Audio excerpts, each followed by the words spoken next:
Many major universities in Europe today were established hundreds of years in the past during the Middle Ages. The universities of Paris, Oxford, and Bologna are just some of them, and with them came new ways of thinking, including how men regarded themselves as men and intellectuals. After many years of relatively little interest in academics and learning, there was an eventual revival during the late 12th century, and it was during this time that universities began coming into existence. However, these universities were not born in a single night, but rather gradually grew from groups of masters who had personally taken renewed interest in the now resurfacing ancient ideas of the Greeks and Romans. These ideas led men to question their identities not just as men, but as the intellectual elite. Through domination of each other, men in universities were able to express their masculinity and set themselves apart from women and common men. During the 9th and 10th centuries, Europeans simply had no real interest or need for universities or institutional learning at the time. The average person in medieval Europe was a farmer, and academics were essentially not useful to the average European during this time. It usually did not lead to having a higher income, and in general was just not needed. It was also very expensive, as even simple books were something that the average person could not afford. Almost any practice of academics at this time was purely because of interest, not to gain increased income or a better position. The primary focus during this time was towards invasions, as Western Europe was besieged from all sides during the 9th and 10th centuries. The Muslims in Italy, the Hungarians to the east, and arguably the most troublesome, the Vikings, who had invaded as far south as Spain. During this time, the Carolingian Empire, along with the Church, were the only institutions that had any interest in education and learning. It was mainly from the Carolingian Empire that any learning and scholarship came. Charlemagne's capital of Aachen was where these academics were based, as Charlemagne himself imported numerous intellectuals to his court in order to head the palace's school. It was here that scholarship in Western Europe became centered, as it was also ordered by Charlemagne that monasteries and cathedrals in the empire should teach reading and writing to any who were able. As stated by Rosenwein, most of the centers of learning, scholarship, and book production began under men and women who at one time or another were part of the royal court. However, after the fragmenting of the Carolingian Empire after Charlemagne's death, along with the growing threat of invasions, sponsored academics was no longer possible. In fact, all the way up to the early 1100s, a large percentage of all education was practiced in monasteries.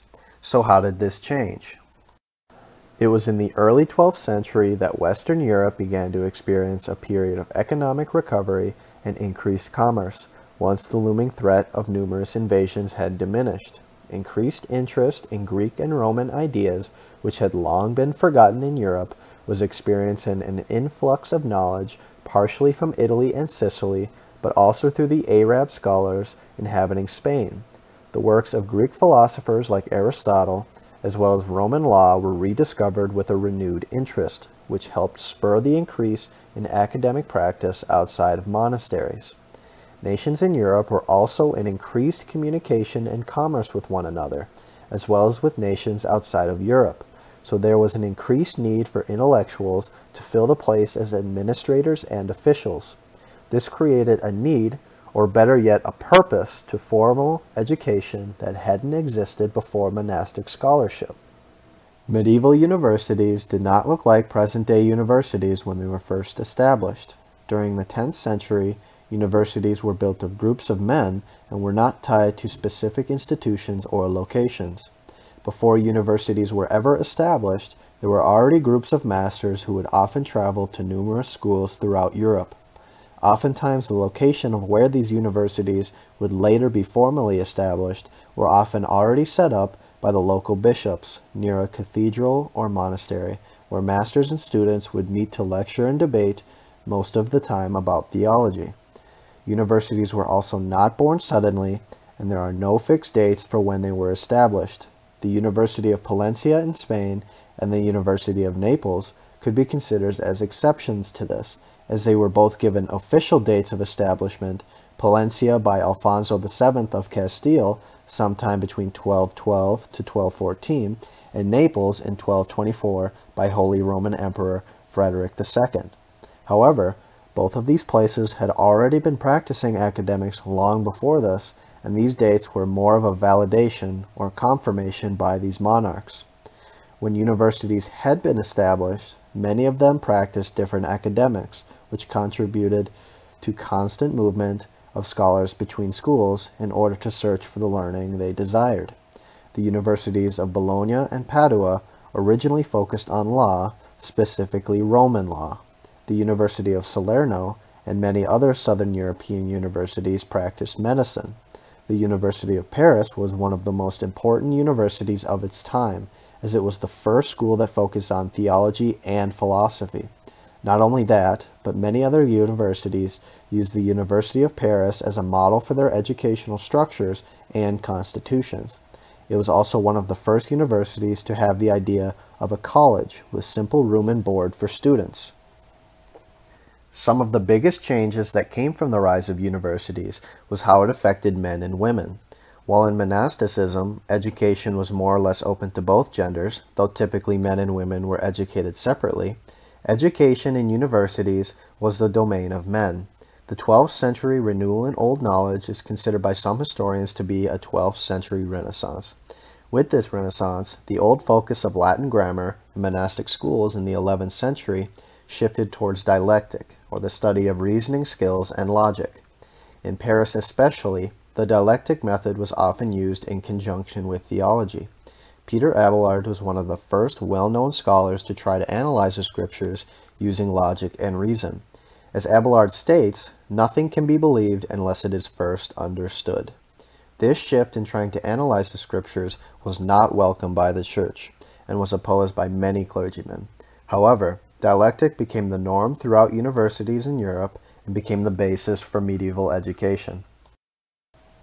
According to Carus, the intellectual method of universities, especially in the arts, was based almost entirely on the study of logic, and disputation was the pedagogical technique deemed most suited to its practice.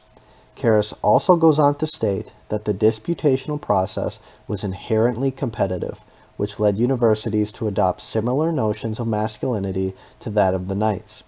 The knights used violence to dominate other men, through the use of actual combat, as well as mock fights and jousts. For knights, according to Carus, violence was the fundamental measure of a man because it was a way of exerting dominance over men. Through violence, men proved their superior masculinity by besting other men. Men in universities also attempted to dominate other men violently. However, in the words of Carus, the violence was metaphorical, using words as weapons. These men would debate with each other to prove their points, but also to prove themselves superior intellectually. This new educational system of debate, which was between both masters and students, created a new ideal masculine model for the educated. The better you were at using logic and using disputation to prove your points, the more you were respected, and the more you were respected by fellow intellectuals, the more people listened to your words and ideas. This was very important to men in universities, as proving one's intellectual superiority could only be validated by other individuals. This meant that one's masculinity could only be proven with the recognition of other men. This made students more attracted to specific teachers than the names of the universities themselves. According to Daly, every teacher knows that where there is a great deal of discussion, there is at least a great deal of interest, and where one has interest, one has many students. The more the interest grows, the more the student body grows. In those days, the presence of a famous master meant a famous school. Peter Abelard is a perfect example of this. Using his former master, William of Champeaux, as essentially a stepping stool, Abelard quickly set himself against his former master's arguments, which set himself as an independent but also equal opponent, which quickly changed his status from pupil to master, which increased his renown, allowing him to gain his own student body. Carus attests to this as well, as she states that students in disputing with their masters could move from a more subordinate and differential position to claim the full masculine privilege of speech. This relationship of student and master was interchangeable, and oftentimes students, like Peter Abelard, would become masters and vice versa. This was all dependent on who was viewed to have the most knowledge and skill in disputation, and this ideal of masculinity persisted in universities well into the 20th century and influenced education in Europe extensively. Overall, the rise of universities in the Middle Ages had a profound effect on the future of Europe. The revival of old knowledge, fueled by the use of dialectic, would become the basis of education in Europe for hundreds of years, as well as leading to the establishment of the first and most prominent universities in Western Europe. This 12th century Renaissance can be considered the first step toward the modern universities we know today, and an important phase in history that led Europe out of the Middle Ages.